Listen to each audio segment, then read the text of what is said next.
일상생활에서 알아두면 좋은 알기 쉬운 생활 법령에 대해서 이야기를 나눠볼까 합니다. 자, 점점 따뜻한 봄이 다가오고 있다는 느낌을 받죠. 이렇게 날씨가 따뜻해지면 하고 싶은 게 있는데요. 바로 여행입니다. 자, 두 분은 여행 좋아하시나요? 예, 여행 좋아합니다. 좋아하죠. 여행 계획하실 때 어떤 부분을 가장 중요시 하시는지 궁금한데요. 자, 이성훈 변호사님 먼저 들어보도록 할까요? 예, 뭐 여행할 때 이제 여러 것들을 살펴보게 되는데 뭐 다른 사람보다 저는 특별하게 중점을 두고 보는 부분이 조식입니다. 조식이요. 예, 이 아침이 중요하죠. 맛있게 잘 먹어야 예. 여행이 즐겁더라고요. 아, 그렇죠. 예. 저랑 좀 비슷하신 분이 있으신 것 같은데 김현성 변호사님은 어떤 게 가장 예, 중요하신가요? 뭐 물론 그 주변에 이제 어떤 뭐 유적지, 네. 역사적인 어떤 유물 이런 게 있는지 좀 먼저 보고, 그다음 또 중요한 것은 이제 숙소 이런 것도 좀 중요할 겁니다. 그렇죠. 예. 숙소 중요하죠. 저도 이제 숙소가 얼만큼 편안한가, 얼마나 청결한가 그렇습니다. 이런 부분을 좀 챙겨보게 되는데 오늘 알기 쉬운 생활 법령에서는 펜션 이용 시 주의사항에 대해서 이야기를 나눠볼까 합니다. 자, 흔히 말하는 성수기와 비성수기를 보면 이 펜션 요금이 굉장히 많이 달라지는데요. 자, 이런 부분은 법적으로 문제가 없는지 김 변호사님 예. 어떻습니까? 그렇습니다. 특별한 문제는 없습니다. 그래서 이제 사업주가 요금을 좀 탄력적으로 네. 그렇게 이제 운영할 수도 있습니다. 그래서 성수기와 비성수기를 나누어서 요금을 달리하는 그것도 실제로 많이 그렇게 하고 있지 않습니까? 그렇죠. 그래서 만약에 그렇게 한다면은 이제 성수기, 비성수기 나누어서 그 요금이 다르다는 것을 약관에 이제 표시해 두는 게 좋겠죠.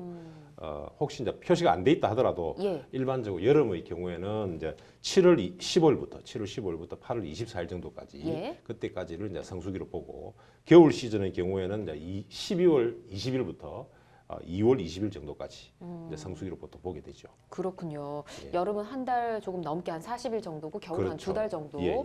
이렇게 비성수기, 성수기가 나눠지네요.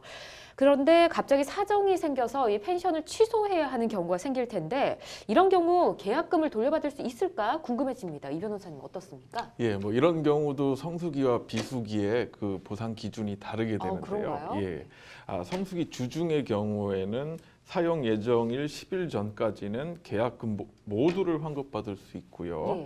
예. 사용 예정일 7일에서 3일 전까지는 취소하실 경우에는 총 요금의 10%에서 50%를 공제한 후에 돌려받을 수 있습니다. 그렇군요. 사용 예정일 하루 전이나 네. 당일 취소하는 경우에는 총 요금의 80%를 공제한 후 돌려받을 수 있습니다.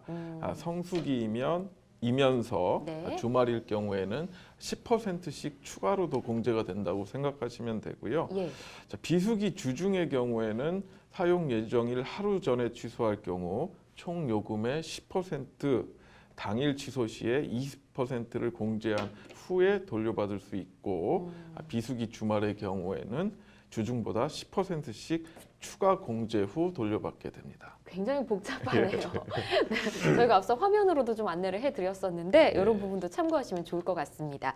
자, 즐거운 시간을 보내기 위해서 펜션을 찾았지만 이곳에서도 너무 시끄럽게 놀면 처벌을 받을 수 있다고요. 예, 그렇습니다. 이게 그 간 사람들은 이제 놀러 갔지 않습니까? 그쵸. 그러니까 뭐 막 놀다 보면 또 실제로 이제 업주들의 이제 영업을 방해할 수도 있겠죠. 네. 이제 그런 업무 방해의 경우에는 실제로 이제 16만 원 정도까지 범칙금이 어, 부과될 수도 있고요. 생각보다 높은데요. 예. 그리고 또 이제 우리가 통상 이게 많은 민원이 들어오는 게 뭐냐면 네. 시끄러운 거죠. 시끄러운 확성기를 거. 틀어놓는다든지 뭐 고성 방가를 한다든지 해서 이게 예. 소음들 때문에 이제 또 여러 가지 문제가 생길 수 있지 않습니까? 예. 그런 경우에도 5만 원의 범칙금이 이제 부과될 수가 있습니다. 아, 그렇군요. 예. 즐겁게 놀더라도 주변에 예. 피해를 주지 않도록 이렇게 놀아야 될 것 같습니다. 좀 모든- 차분하게 놀아야 됩니다. 그렇죠. 오늘 지나치면 안 되는 것 같고요.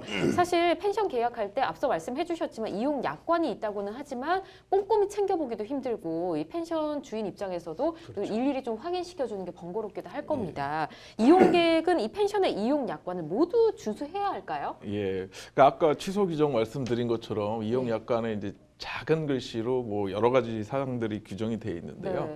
그러니까 기본적으로 이 이용객과 업주 사이의 이용 관계는 이 약관을 통해서 규정이 되기 때문에 네. 원칙적으로는 준수를 해야 한다 이렇게 아셔야 되고요. 그러나 이 약관의 내용이 우리가 잘 확인도 못하면서 부당하게 내용들이 우리한테 불리하게 들어간 그렇죠. 경우가 있거든요. 이럴 경우에는 그 관련 법에 따라서 무효로 할 수가 있습니다. 그래서 약관에 규정돼 있다고 해서 예. 나에게 부당하게 불리한 내용들까지 모두 내가 지켜야 한다. 이것은 아닙니다. 그렇기 때문에 어떤 분쟁이 생겼거나 했을 경우 네. 약관에서 나에게 부당하게 불리하다고 생각되는 내용들은 전문가들의 의견을 구해서 무효가 될 수 있기 때문에 네. 잘 확인하시면 되겠고, 그러니까 특히 기준이 되는 것이 막 과도한 규정 있지 않겠습니까? 아까 예를 들어서 취소 규정을 말씀드렸는데 뭐 한 푼도 안 돌려주겠다든지 뭐 7, 80%를 제하겠다든지 이런 네. 부당한 요구에 대해서는 해결 방법이 있다 이렇게 생각하시면 되겠습니다. 알겠습니다. 좀 번거롭더라도 이 약관을 좀 챙겨보는 게 필요할 것 같네요. 자, 마지막으로 펜션 주인에게 물건을 맡길 수가 있는데 혹시나 잘 챙겨주시겠지만 예. 뭐 주인이 물건을 잃어버릴 경우도 있잖아요. 예, 이럴 때 그렇죠. 어떡하죠? 일단 뭐 전체적으로 물건을 맡겨놨잖아요. 예. 맡겨놓은 것을 잘 관리해줘야 될 의무가 있는 것이죠. 그래서 맡겨놓은 부분에 대해서 만약에 어떤 문제가 생겼다, 분실이라든지 훼손이 됐다 했을 때는 예. 일단 사업주가 책임을 당연히 져야 되는 것입니다. 예. 다만 이제 사업주가 나는 책임이 없다, 과실이 없다라는 부분을 이제 증명하게 된다면 네. 책임을 면할 수는 있을 것입니다. 아, 그래요? 예.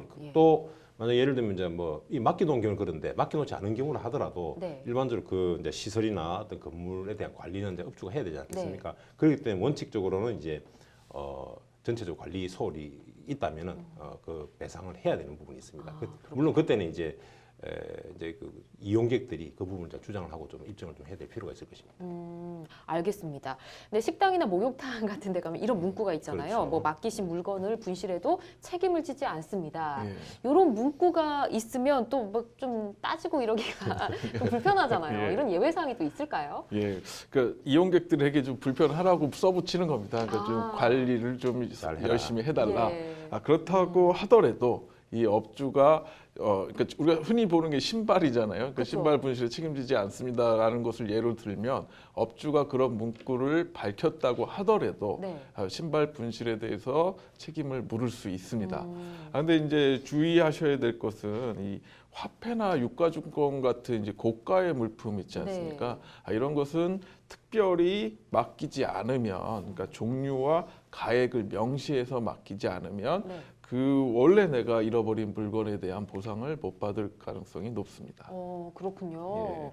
알겠습니다. 뭐 이런 문구가 있다고 해도 개의치 마시고 일단은 그 주인에게 요구는 할 수 있지만 그래도 내가 먼저 내 물건 챙기는 게 더 낫다는 거는 좀 말씀을 드리고 싶네요. 예. 자, 이렇게 펜션 예약 계획하시고 계시는 분들 오늘 이야기 잘 기억해 두셨다가 참고하시면 좋을 것 같고요.